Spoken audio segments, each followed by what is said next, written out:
It's nice and sunny at this time of year, but damn, it gets cold on a boat with no heating.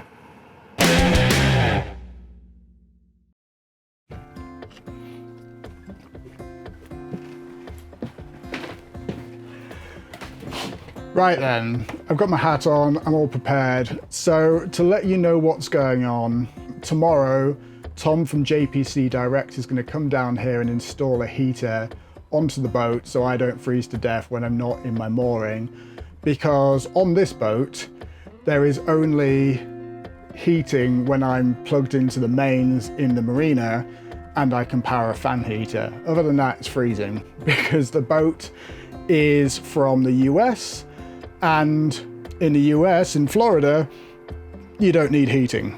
With that in mind, let's go a little bit through boat heating. So over there is a narrowboat, and over there is a wide beam. Over there are some ocean-going boats that you could hop across to France on, or go out to, across to other parts of Europe. There's some more of them over there. They all use different heating systems. If you've got a narrowboat, for example, the chances are you've got a coal burner on board. I know they have, I've seen the coal coming. But you've probably also got a water tank and a water heater to power radiators that are on the boat itself. What you have an awful lot of in GRP Cruisers and also the ocean ships are like Eberspacher heaters. Okay, so I have an apology to make to Webasto at this point for reasons that you were about to find out in this vlog. Should we get back to it? And they sort of differ. So the narrowboats and the bigger ships will have like a immersion heater equivalent called a I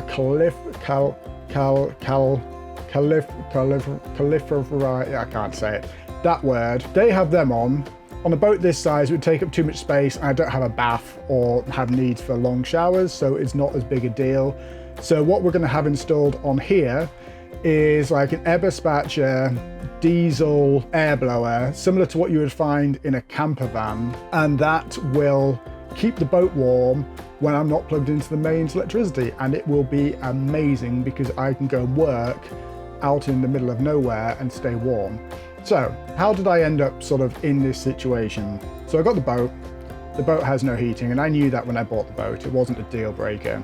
The problem is with this boat is it is a petrol boat because it comes from the US, and in the US they love having petrol boats. Everywhere on the Broads has diesel stations. You can't buy petrol on the Broads because it has a higher explosive value, so they don't like storing it, and they don't really like having petrol boats on the Broads. But it is cheaper to buy a petrol cruiser than it is a diesel cruiser because of the convenience value of having a diesel cruiser. So what I have done is bought the petrol boat, but that means that we can't take a feed off the petrol tank because all the Eberspacher heaters are diesel powered. We also can't put a diesel tank in the petrol bay because of spark risks, because you don't want your boat to blow up. And so what Tom is going to do is he's going to come down, we're going to put a removable petrol tank in the step in the main cabin. Once that's installed, he's going to then put the heater sort of in the spare kids' bedroom, wire it all up, drill some holes in the boat, because of course you want to drill holes in the boat. But we do need to get some air ducts around so it can actually blow the hot air around. And so there's going to be like an air duct in the main cabin, there's going to be an air duct in the spare room, and there's also going to be an air duct blowing up here. So if it's a nice evening, like it is this evening, and it's starting to get dark, I can sit up here and have the hot air blow up here, and with my nice new cover, it will keep me nice and warm. So what we're going to do now is tidy up downstairs to get it ready for tomorrow. Got that feeling in your arms and knees, the kind of feeling where you simply freeze. Don't you worry, let me throw you up, 'cause I think I know where you always stuck.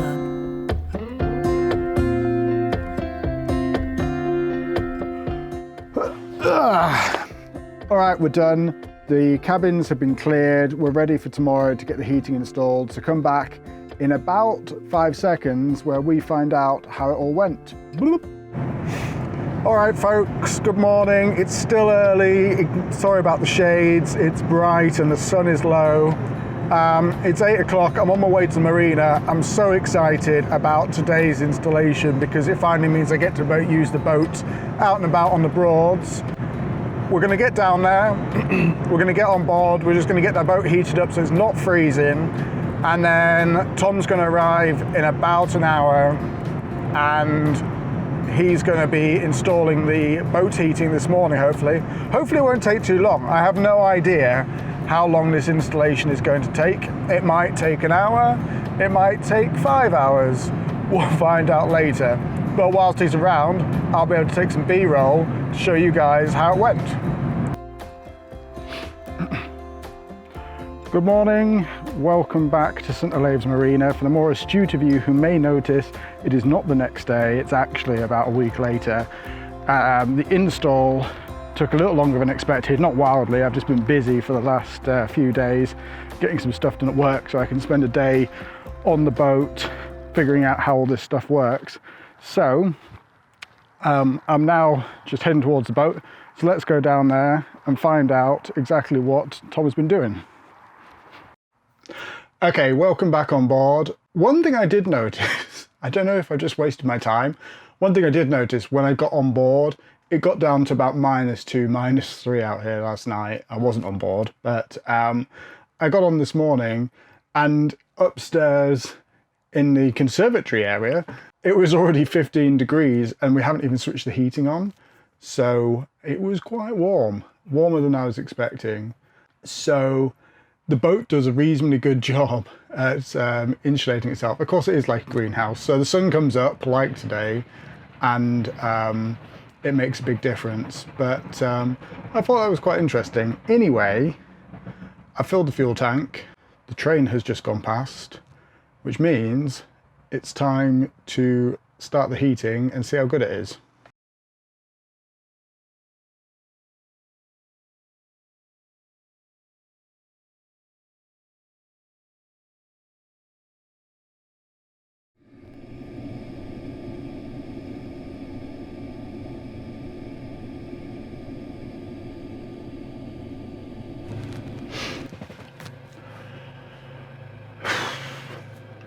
Okay, the excitement's over. No, it is cool. I come on board, as you saw, I flicked the switch. On came the heating after a couple of minutes of it trying to figure out what to do and warm up, because the battery's been off, so that makes sense.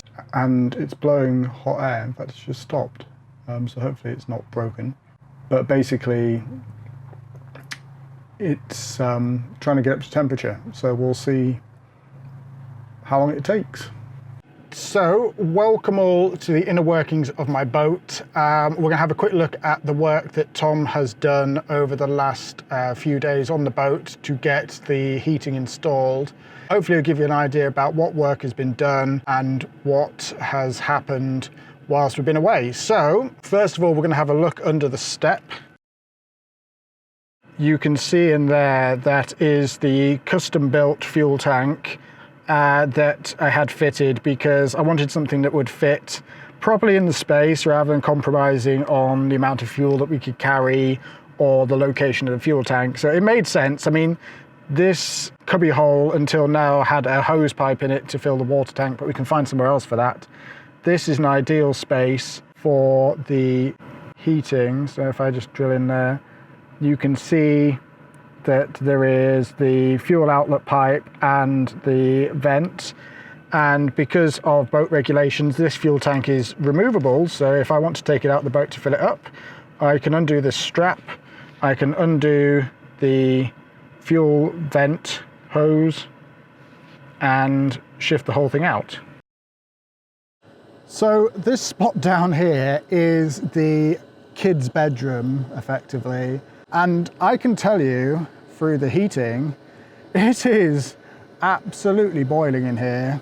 So we will have to do something about that. Let me shut the vent because it is absolutely scalding hot. So moving on down, still laying on my side, what Tom has done is there used to be a storage space effectively a storage space just behind where the camera currently is. And he's installed the heater into that space so that it's using up dead space effectively. Okay, so here is the installation of the heater itself. As you can see, the heater is situated in the top right of this frame. And then the exhaust pipe is the cotton covered pipe that comes out of the bottom of the heater and then up over the top of it, which is obviously going to the outside of the boat. The other pipes in the bottom of the heater are the fuel injector pipe and the air inlet. And so, you know, it operates like a giant hairdryer and sucks air in, lights the fire inside the heater itself, and then heats the air using the motor, the engine inside it, and then blows out via the ducting, which you can see on the left-hand side here, which is the Webasto covered ducting that then goes around the boat. And so, as I said earlier, there is a duct that goes up to the top deck. There is a duct that comes just over the left-hand side of this shot. And then there's one that goes out into the main cabin underneath the step at the bottom. So it's very compact, but seems to do a pretty good job of keeping the boat warm. Okay, so I've been out for the day, or the afternoon at least. It's cold outside. It's freezing. It says 6 degrees on my phone. When you're traveling along at like 6-7 miles an hour with the breeze in your face, it doesn't feel like 6 degrees. My hands are very cold. But I'm downstairs in the cabin. The heating has been on whilst I've been cruising, which is exactly why I went out and bought this gear. It has meant that I have been able to keep the cabin warm whilst I've been cruising, so I'm not coming downstairs to a freezing cold cabin. Also means I can heat it whilst I'm sat outside on the Broads doing some work. It is toasty in here. You know, I've got a jumper on, but I could quite easily take it off once I've got to temperature, I think. It's absolutely amazing. And for the amount of money that I spent on it, I believe it's well worth the cash. So there are a few niggles with it. The boat is reasonably old and the power to the unit seems to be causing it a few issues. So a couple of times it's tripped out with like a battery undervoltage warning. I have spoken to Tom who installed it. He's going to take a look at it. I'm also due to get the electrician down anyway. The thing is, when it was installed, because of where the access to the wires are, it was installed onto the lighting ring, and I think the lights and the light switches and old wires are just causing it a few bits of, you know, minor niggles. But, you know, from a power perspective, I didn't have any trouble starting the boat at the far end, even though it was on the same battery as the heating been running on. It's not like it drained the battery. So all in all, big thumbs up. Look forward to getting the electrician down just to sort out the bits and pieces on the boat and just finish off making sure that the heating works reliably. But there we go. So a Webasto STC 2000, you know, will happily heat a boat this size. Couldn't be happier with it. Like, the fact that I can stay warm and it will keep this cabin warm and, you know, reduce the moisture and that type of stuff is an absolute bonus. For the £2,000 that I paid for it, I think, you know, including the fitting and including a custom fuel tank, because you've seen the fuel tank under the stairs. You know, there was a few options there, but I felt like, as I'm already paying the cash, I might as well get a custom fuel tank that's going to fit the space rather than compromising on fuel capacity or the location.